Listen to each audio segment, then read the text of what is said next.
तो जय हिंद साथियों, आरकेडी एजुकेशन पॉइंट में आप सभी का स्वागत है। मैं राम कुमार दुर्वे आप सभी का तहे दिल से स्वागत करता हूँ, वंदन करता हूँ, अभिनंदन करता हूँ। तो आप सभी लोग कैसे हो? आई होप आप सभी लोग ठीक होंगे।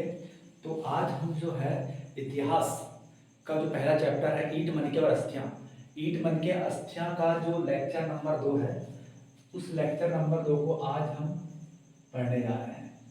ठीक है, कौन सा बच्चों? ये लेक्चर नंबर 2 है। ठीक है कि जॉन मार्शल के द्वारा एक टीम तैयार की गई थी। एक टीम तैयार की गई थी, जैसे दो व्यक्तियों को मतलब बनाए थे कि पहला व्यक्ति जैसे मान लो दयाराम साहनी था। पहला व्यक्ति दयाराम साहनी, जिसको हड़प्पा नगर मतलब की खुदाई के लिए उनको सौंपा गया था। और दूसरा व्यक्ति था आर डी बनर्जी, जिसको बोलते हैं राखल दास बनर्जी। उनको क्या है, मोहनजोदड़ो नगर उसको उत्खनन के लिए उनको बोला गया कि भैया तू जाना वहाँ पे, अलग अलग जगह जाओ और दोनों जगह खुदाई करो। ठीक है, तो 1921 में दयाराम साहनी के द्वारा हड़प्पा नगर की खोज की गई। कब की गई? 1921 में। और राखल दास बनर्जी के द्वारा 1922 में किसी खोज की गई थी? मोहनजोदड़ो की खोज की गई थी। ठीक है, तो चलते अपन आगे देखते हैं कि हड़प्पा सभ्यता को किन किन नामों से जाना जाता है। अब देखेंगे आगे कि भाई हड़प्पा सभ्यता, ठीक है, खोज तो कर लिए हैं, लेकिन अब बात आती है कि हड़प्पा सभ्यता को किन किन नामों से जाना जाता है। ठीक है, तो ध्यान रखना कि हड़प्पा सभ्यता की बात करते हैं अपन, तो हड़प्पा सभ्यता को ऐसे 2 3 4 5 ऐसे नाम हैं जो इन नामों से उन्हें जाना जाता है। ठीक है, पूरा कारण से बताऊंगा, आपको समझने की कोशिश करना। ठीक है, ठीक है, तो इसके अलावा शायद और कोई नाम से जानते होंगे, तो मुझे केवल इन 4 ही नाम पता है कि इसमें किन किन नामों से इन्हें जाना जाता है। ठीक है, तो आप सभी लोग अगर जिसको पता है कि इसको और भी नाम से जाना जाता है तो आप कमेंट बॉक्स में लिख के भेज सकते हो। ठीक है, तो इन नामों से इनको जाना जाता है कि इसको हड़प्पा सभ्यता के जो है अन्य नाम क्या क्या है? सिंधु घाटी सभ्यता, नगरीय सभ्यता और कांस्ययुगीन सभ्यता और हड़प्पा सभ्यता। ठीक है, अब बात करते हैं कि सिंधु घाटी सभ्यता, हड़प्पा सभ्यता को सिंधु घाटी सभ्यता क्यों कहा जाता है? क्यों कहा जाता है? क्योंकि हड़प्पा सभ्यता जो है, जो किसके किनारे है? हड़प्पा सभ्यता सिंधु घाटी सभ्यता की बात करें तो किस नदी के किनारे है? तो सिंधु नदी के किनारे है। किस नदी के किनारे बच्चों? सिंधु नदी के किनारे है। इस वजह से ही इस सभ्यता को किस नाम से जाना जाता है? सिंधु घाटी सभ्यता के वजह से जाना जाता है। मतलब नदी के वजह से ही इस सभ्यता का नाम क्या रख दिया गया कि ये सिंधु घाटी सभ्यता रही होगी। कहते हैं कि कांस्ययुगीन सभ्यता, अब इनका नाम कांस्ययुगीन सभ्यता ही रखा क्यों गया? क्योंकि जब वहाँ पे हड़प्पा सभ्यता में जब उत्खनन हुआ, तो उत्खनन के दौरान इन्हें जो है कांसा के जो है तत्व बोले, कुछ भी बोले, तो वहाँ पे सबसे ज्यादा इनको औजार मिले। किसके?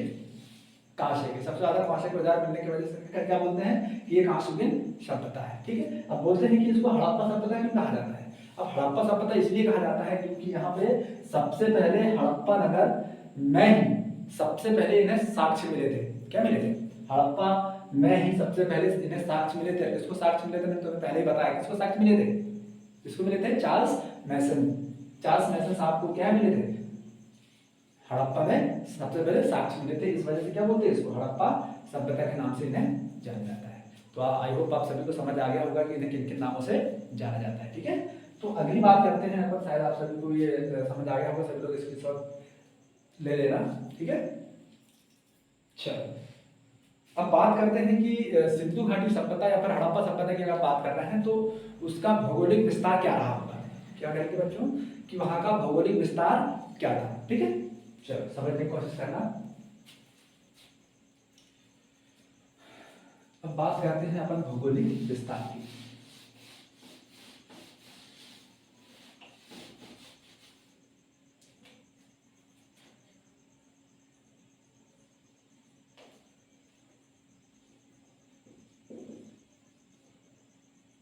सिंधु घाटी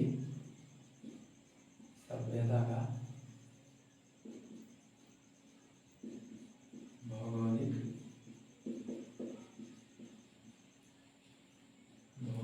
विस्तार क्या पढ़ रहे हैं अपन? सिंधु घाटी सभ्यता का भौगोलिक विस्तार क्या रहा होगा? ठीक है, भौगोलिक विस्तार की अगर बात कर रहे हैं तो भौगोलिक विस्तार तो भैया जो क्षेत्र है बहुत बड़ा क्षेत्र है। ठीक है, भौगोलिक विस्तार क्या है? बहुत बड़ा क्षेत्र आ जाता है उसमें। चलो समझने की कोशिश करना। तो इसका जो बनावट है वो कैसी है? त्रिभुजाकार है। कैसी है? इसका आकार कैसा है? त्रिभुजाकार। अगर किसी ने पूछा कि हड़प्पा सभ्यता या फिर सिंधु घाटी सभ्यता का जो बनावट है या फिर उसका आकार कैसा है, तो क्या बताओगे बच्चों आप लोग? तो उसका आकार जो है त्रिभुजाकार। कैसा है? त्रिभुजाकार। बात समझने की कोशिश करना। चलो मैं अब चारों दिशाओं में अपन बात करेंगे कि चारों दिशाओं में कौन कौन से ऐसे क्षेत्र है जहाँ पे उत्खनन हुआ। लास्ट में देखेंगे अपना। जैसे उत्तर में बात करें तो मांदा हो गया, दक्षिण में दाइमाबाद हो गया, पूर्व में आलमगीर हो गया, पश्चिम में सुतकांगे डोर हो गया। तो ऐसे जो क्षेत्र हैं तो इसको अपन में नाम लिख के बता रहा हूँ किस नदी के किनारे है, अभी वर्तमान में कहाँ। ठीक है, माफी चाहता हूँ, उसमें वीडियो जो है यहाँ पे रुक गया था। तो आगे हम स्टार्ट करते हैं। चल मैंने यहाँ पे बता दिया हूँ कि सिंधु घाटी सभ्यता का भौगोलिक जो है विस्तार क्या था। ठीक है, तो इसमें ऐसा हुआ था कि जैसे मान लो मुझे पता ही नहीं चला कि वीडियो रुक गया था, तो मैंने इसमें जो है पूरा लिख दिया था यहाँ पे, तो आप लोग अच्छे समझ लीजिएगा। तो मैं यहाँ पे आपको एक बार और समझा दे रहा हूँ कि ये मान लो ये क्या है, उत्तर है। ठीक है, समझने की कोशिश करना। ये क्या है अपना उत्तर है, ये दक्षिण है, ये दक्षिण के बाद ये वाला जो क्षेत्र है, ये वाला क्या है, पूर्व है। ये क्या है बच्चों, ये वाला पूर्व है, और ये वाला जो है पश्चिम है। क्या है ये? पश्चिम। उत्तर, दक्षिण, पूर्व और पश्चिम है। ठीक है, तो मैंने ये बताया था भौगोलिक विस्तार में। जैसे मान लो जब उत्खनन हुआ तो उत्खनन के दौरान हमें किन किन क्षेत्रों की हमें जानकारी मिली। जैसे मान लो कि बात करते हैं कि उत्तर में सबसे ही उत्तर में ऐसा कौन सा क्षेत्र था जिसका उत्खनन हुआ, तो ऐसा कौन सा क्षेत्र है? मांडा। और मांडा कहाँ पड़ता है? कश्मीर में। कहाँ पड़ता है? कश्मीर में। ये ज्यादातर जहाँ भी अगर उत्खनन हुआ या फिर कोई से भी जो सभ्यता चली है, तो मैंने बताया था कि वो कहाँ पे चली है? ज्यादातर नदियों के किनारे ही थे। किसके किनारे?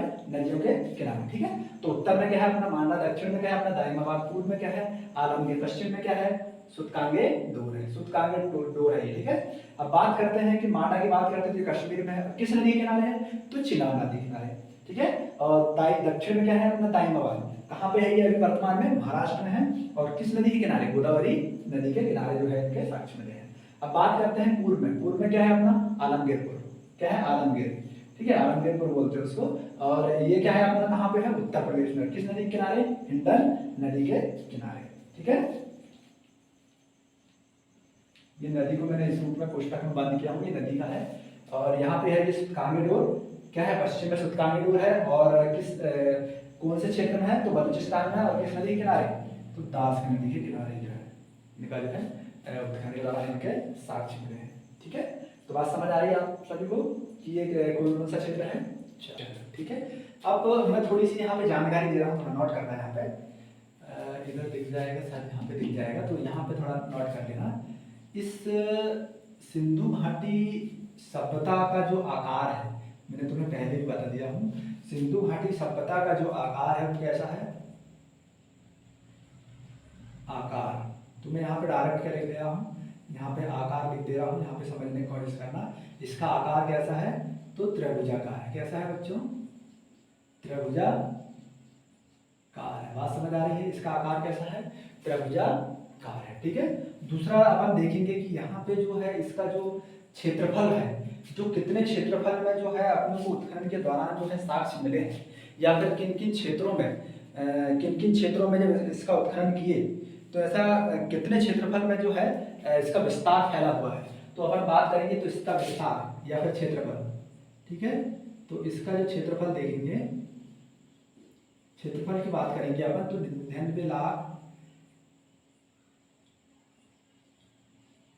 99,66,200 कुछ है, मुझे ऐसा लगता है।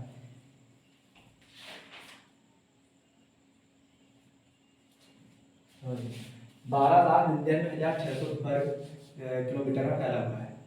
12,99,600 वर्ग किलोमीटर में फैला हुआ है ये जो क्षेत्रफल है। आज समझ आ रही है? सिंधु घाटी सभ्यता की बात करें या फिर हड़प्पा सभ्यता की बात करें तो इसका विस्तार क्या है, इसका आकार कितना है, इसका क्षेत्रफल कितना है? 12,99,600 वर्ग किलोमीटर है। और इसका आकार कैसा है? त्रिभुजाकार है। ठीक है, तो मैंने ये पूरा बता दिया हूँ आपको कि उत्तर में क्या है, दक्षिण में क्या है, और पूर्व में क्या है, पश्चिम में क्या है, और ये किस नदी के किनारे बसी हुई है, ये सभ्यताएं, ये पूरी मैंने आपको जानकारी दे चुका हूँ।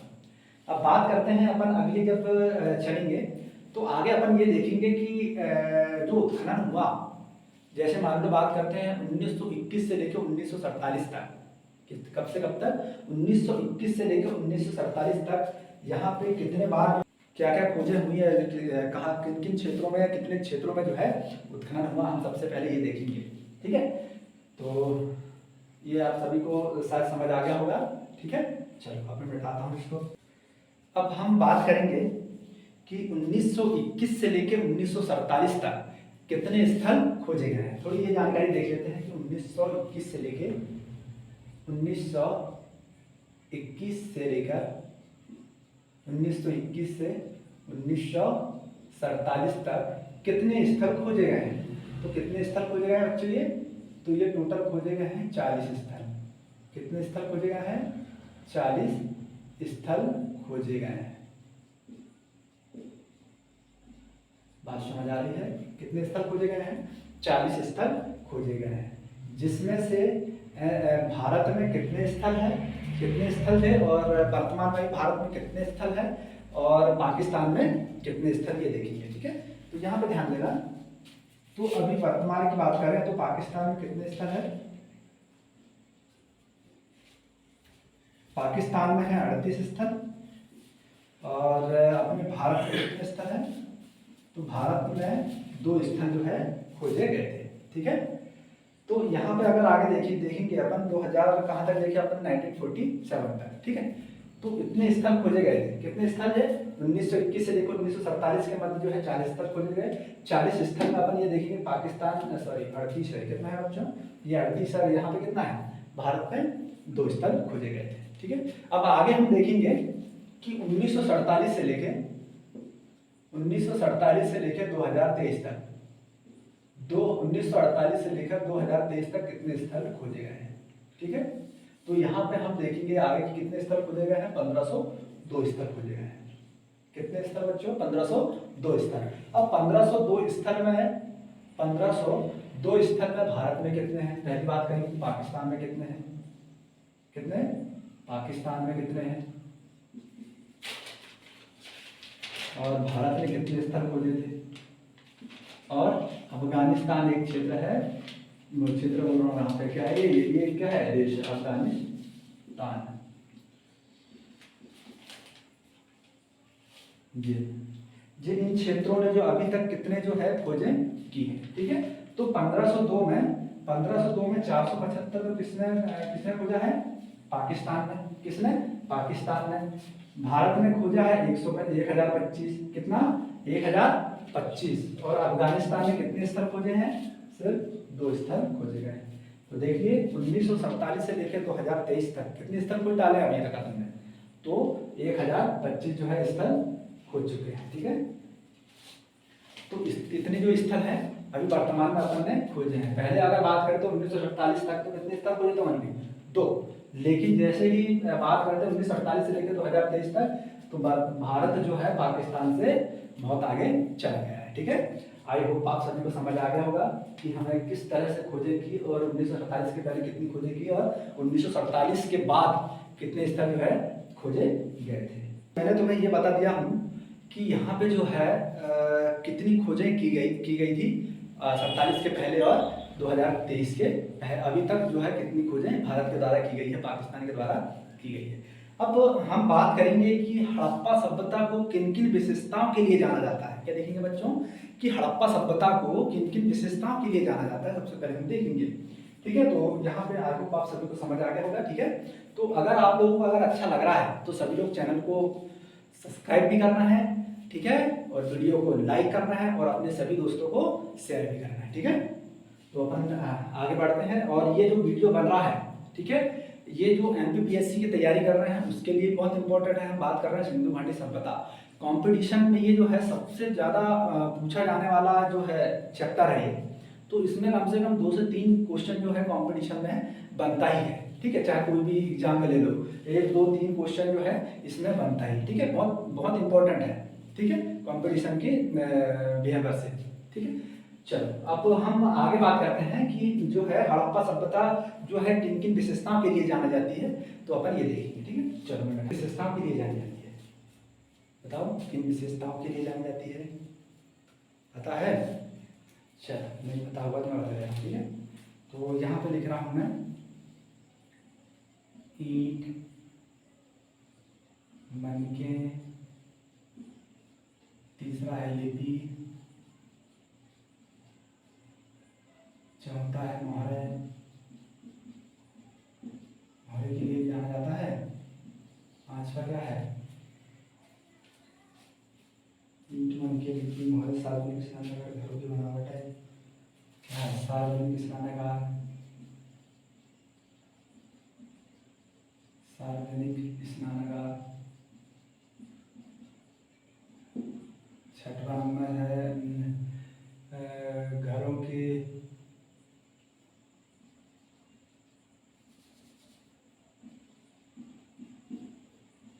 घरों की बनावट। क्या, घरों की बनावट। नगर योजना प्रणाली। सातवां नंबर क्या है, नगर योजना प्रणाली, नगर योजना नहीं, नगर नियोजन,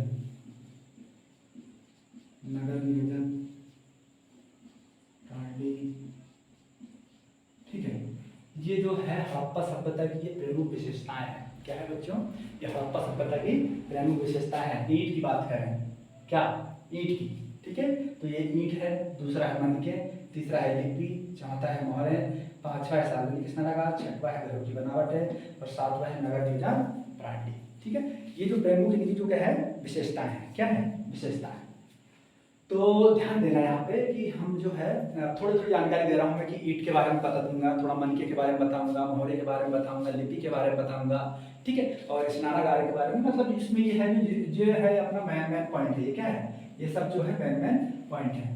तो ध्यान रखना है कि थोड़ी जो ईंट थी, ईंट जो हमें मिली वहाँ पे हड़प्पा सभ्यता में जो उत्खनन हुआ, तो उत्खनन के दौरान हमें क्या सबसे पहले क्या साक्ष्य मिला, ईंट मिली। क्या मिली हमको, ईंट मिली। सबसे पहले तो नहीं कह सकते, लेकिन प्रमुख रूप से हमें क्या मिली, ईंट से। और ईंट से ही हम ये अनुमान लगाते हैं कि वहाँ की सभ्यता कैसे रही होगी जब पक्की ईंटें मिल रही है। पक्की ईंटों का प्रचलन नहीं था उस टाइम पे, ठीक है। तो पक्की ईंटें मतलब लाल से मतलब पक्की ईंटों से क्या बनाए जा रहे थे, घर बने जा रहे थे। सबसे पहले साक्ष्य मिले थे किसको, चार्ल्स मैसन को। क्या मिली थी सबसे पहले, ईंट ही मिली थी। क्या मिली थी उनको, ईंट। और ईंट के जरिए वो क्या कहना चाह रहे थे कि भाई यहाँ पे कुछ ना कुछ तो कुछ इतिहास है इनका, क्या रहा है, कुछ ना कुछ तो इतिहास है या फिर जो भी है, ठीक है। तो अपन बात करेंगे आगे कि इसकी ईंट के बारे में जानकारी देते हैं। तो सबसे पहले मैं बताना चाहूँगा इसमें कि ईंट के बारे में, इसकी ईंट जो है इसकी लंबाई चौड़ाई या मतलब ईंट का आकार कैसे रहा होगा, क्या, ईंट का आकार कैसे रहा होगा। तो मैं इसके बारे में बता रहा हूँ। ईंट का जो आकार था, इसका ईंट का आकार कैसा था,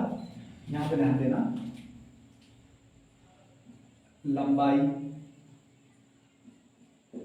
अनुपात चौड़ाई,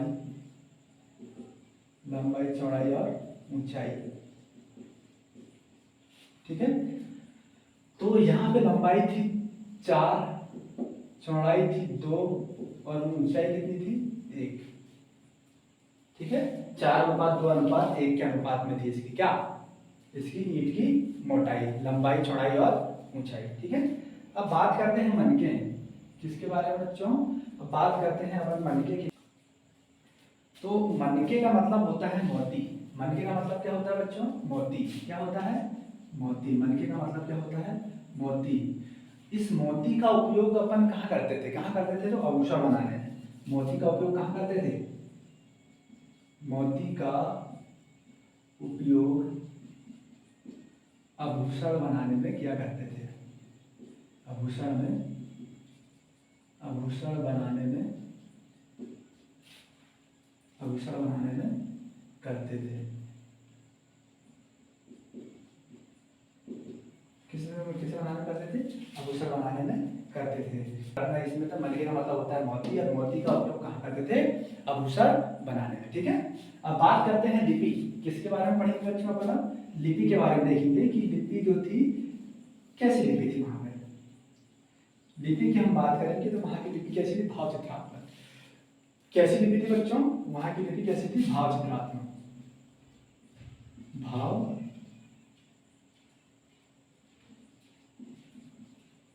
भाव चित्रात्मक लिपि थी। कैसी थी, भाव चित्रात्मक लिपि। और उस लिपि को जो है अपन उसकी लिखावट कैसी थी, किसकी, उस लिपि की, जैसे मान लो किसी चीज में अगर लिख रहे हैं तो उसको लिखते कैसे थे, अपन कैसे लिखते हैं, बाएं से दाएं की ओर, इधर से इधर चलते हैं अपन, क्या चलते हैं, जब लिखते हैं तो मतलब अपन जो है ये बायां है, क्या है बच्चों ये बायां है, ये क्या है अपना दायां है, क्या है ये बायां है और ये क्या है दायां है, ठीक है। तो अपन जो है अपनी लिखावट कैसे लिखते हैं, अपन बाएं से दाएं की ओर चलते हैं, कैसे, बाएं से दाएं की ओर चलते हैं। लेकिन वहां पर की लिपि में क्या अपन कैसे पता चलता है कि वहां पे कैसे लिखते थे, तो वो उनकी लिखावट कैसी थी, उल्टी थी, मतलब वो दाएं से बाएं की ओर लिखते थे, कैसे लिखते थे, दाएं से बाएं की ओर। बात समझ आ रही है, अपन लिखते कैसे हैं, बाएं से दाएं की ओर लिखते हैं, लेकिन वो कैसे लिखते थे, दाएं से बाएं की ओर चलते थे लिखते लिखते। बात समझ आ रही है, तो लिपि के बारे में समझ आ गया होगा। भाव चित्रात्मक लिपि थी, लेकिन उसकी लिखावट कैसी थी, बाएं से दाएं से बाएं की ओर लिखते थे। बात समझ आ रही है, ठीक है। तो इस तरह से अपने को जो है लिपि के बारे में जानकारी ऐसे प्राप्त हुई, ठीक है। बस ध्यान रखना कि जो सिंधु घाटी सभ्यता है, सिंधु घाटी सभ्यता जो है अनुमानित है, बस ध्यान रखना। कैसी है ये, पूरी की पूरी जो सभ्यताएं हैं वो अनुमानित पर आधारित है, ठीक है। सब ने बस अनुमान लगाया है कि हाँ ये तो वैसा था, ऐसा था, वैसा था, ठीक है। चलो अब बात करते हैं मोहरे के बारे में। किसके विषय में बच्चों, मोहरे के बारे में। चलो मोहरे के विषय में थोड़ी जानकारी ले लेते हैं कि मोहरे का जो उपयोग है हम किस में क्या करते हैं। अब बात करते हैं अपन मोहरे के विषय में। मोहरे का उपयोग करते थे पहचान के रूप में। किस रूप में बच्चों, मोहरे का उपयोग करते हैं किस रूप में, पहचान के रूप में। ध्यान रखना यहाँ पे किसका उपयोग, मोहरे का पहचान के लिए क्या करते हैं,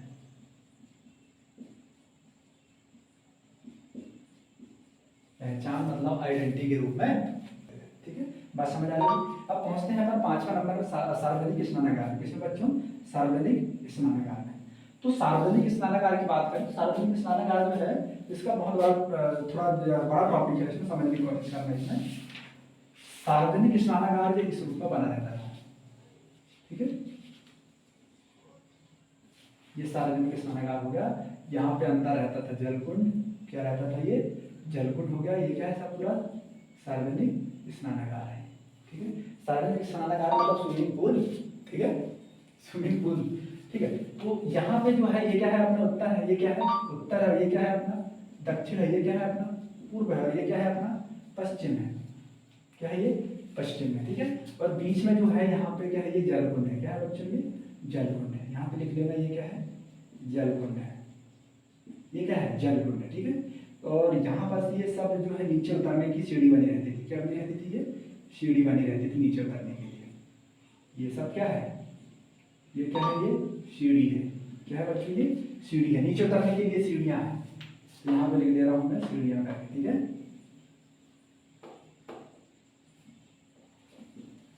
ये सब क्या है, सीढ़ियां हैं। तो उत्तर और दक्षिण में क्या होती थी, नीचे उतरने के लिए उत्तर, ये उत्तर और दक्षिण से जो क्या थी, सीढ़ियां थी, क्या थी, सीढ़ियां। नीचे उतरने के लिए क्या थी, सीढ़ियां थी। और यहाँ पर से जो पूर्व दिशा से जो है शुद्ध पानी आता था, कहाँ पे, जलकुंड में। क्या आता था, यहाँ पे जो है शुद्ध जल आता था, कहाँ पे, ये अपने यहाँ पे जो स्नानागार पे क्या आता था, शुद्ध जल। कहाँ से आता था, पूर्व से, कहाँ से, पूर्व से शुद्ध जल। यहाँ पे क्या लिख दूंगा मैं, शुद्ध जल। और यहाँ पर से शुद्ध जल इसमें आता था, ये यहाँ पर से जो गंदा जल यहाँ से देखना, मतलब इसको क्या बोलेंगे अपन, अशुद्ध जल, अशुद्ध जल बाहर निकलता था, क्या है, अशुद्ध जल जो है पश्चिम की ओर से बाहर निकलता था। बात समझ आई, बस एक बार और ध्यान देना। उत्तर और दक्षिण से क्या थी, सीढ़ियां थी, क्या है, अपन किसकी बात कर रहे हैं, पूरा टोटल क्या है, स्नानागार है, क्या बच्चों, स्नानागार है। तो उत्तर और दक्षिण से सीढ़ियां होती थी नीचे उतरने के लिए जलकुंड में, ठीक। और पूर्व से जो है शुद्ध जल अंदर जाता था जलकुंड में। और जो गंदा पानी है, गंदा हो गया तो बाहर करने के लिए किधर से था, ये किधर से नालियां थी, या फिर जो भी था पाइप लगा था, किससे लगा था, इसमें पश्चिम दिशा की ओर से। मतलब जो है अशुद्ध जल बाहर निकलता था। बात समझ आ रही है, ठीक है। और ये क्या है, जलकुंड लिख दिया हूँ, ये दक्षिण है, और ये सीढ़ियां लिख दिया हूँ मैंने, ठीक है। समझ आ गया आप सभी को। कैसा कैसा था, क्या था इसमें, ये लंबाई चौड़ाई तो देख लेना कैसा क्या है इसमें, बाकी इतना ही काफ़ी है। ठीक है, घरों की बनावट, किसकी बनावट, घरों की बनावट। घरों की बनावट भी क्या है, जब मोहनजोदड़ो में जब उत्खनन हुआ तो घरों की बनावट बड़ी उत्तम तरीके से हुई थी वहाँ पे। ठीक है, जब उत्खनन हुआ तो उत्खनन के दौरान तो मैं बता रहा हूँ यहाँ पे, जब इसका जैसे घर मान लो, जहाँ मान लो, चलो ये चित्र के समझना तो एक अलग ही टॉपिक रहेगा इसका, जो घर की बनावट हो गया, रोड की बनावट कैसी थी, अपन बहुत कुछ पढ़ेंगे इसमें। ठीक है, तो आई होप आप सभी को समझ आ गया होगा। चलो मैं इसमें थोड़ी जानकारी दे दूँ घरों की बनावट कैसी थी। जब उत्खनन हुआ तो हमें उत्खनन के दौरान हमें 3 मंजिला जो है घर वहाँ पे मिले। कितने मंजिला मिले, 3 मंजिला जो है हमें वहाँ से मोहनजोदड़ो से हमें प्राप्त हुए। ठीक है, दूसरा हम देखेंगे कि वहाँ पे हर घर पे क्या था, हर घर पे कुएं मिल रहे थे। जो आंगन था, बहुत बड़ा आंगन था, हर घर में क्या थे, कुएं थे। हर घर में स्नानागार, पर्सनल स्नानागार, ये तो सार्वजनिक स्नानागार है। क्या है बच्चों, ये सार्वजनिक लिखा हूं यहाँ पे, ये सार्वजनिक स्नानागार के विषय में बताया है। सार्वजनिक स्नानागार का मतलब ये होता है कि उस स्नानागार को सभी लोग यूज कर सकते हैं, या फिर ये कहीं मंदिर में रहा होगा या फिर कोई ऐसा क्षेत्र रहा होगा जो सभी लोग उपयोग करते रहे होंगे, तो ये क्या है, सार्वजनिक स्नानागार है। तो लेकिन जब घर में जब हमें उत्खनन हुआ, मतलब उस क्षेत्र में मोहनजोदड़ो में जब उत्खनन हुआ तो हमें घर के रूप में हमें एक तो हर घर में क्या मिलते थे, क्या बोलते हैं अपने, कुआं मिले हैं। ठीक है, किचन मिली है। ठीक है, और स्नानागार, ये 3 चीजें जो है मुख्य रूप से मिले हैं। ठीक है, और आंगन में ही जब मोहनजोदड़ो वो क्या बोलते हैं अपनी खुदाई हुई तो वहाँ पे उत्खनन के दौरान हमें 700 कुएं मिले। कितने कुएं मिले हैं, 700 कुएं मिले हैं। ठीक है, तो इस तरह को फिलहाल तो अपन इसमें मैंने आप लोगों को नॉर्मल ऐसा बताया, इसमें थोड़ा और डिटेल्स जानना और डिटेल्स पढ़ना है अपने को। तो मैं आप लोगों को अगला जो लेक्चर है, इस अगला लेक्चर में आपको और अच्छे तरीके से, और इसके आगे अपन और चलेंगे इसमें कि भाई वहाँ पर की सड़कों की बनावट कैसी थी, सड़कों के अंदर चलेंगे, वहाँ पर मतलब बहुत सी चीज़ें पढ़ना है आप लोगों से, जो हमारे साथ बताना है ईट मन की और अस्थिया में। ठीक है, तो अगले लेक्चर, अगर जिसने पिछला जो लेक्चर नहीं पढ़ा होगा तो पहले पिछला जो लेक्चर पढ़ो। ठीक है, और फिर बाद में अपन जो है तीसरा लेक्चर हम कल लेके आएंगे। ठीक है, तो आई होप आप सभी को समझ आ गया होगा अच्छे से। लोग चैनल को लाइक करो, सब्सक्राइब करो और अपने दोस्तों को शेयर करो। ठीक है, जय हिंद साथियों।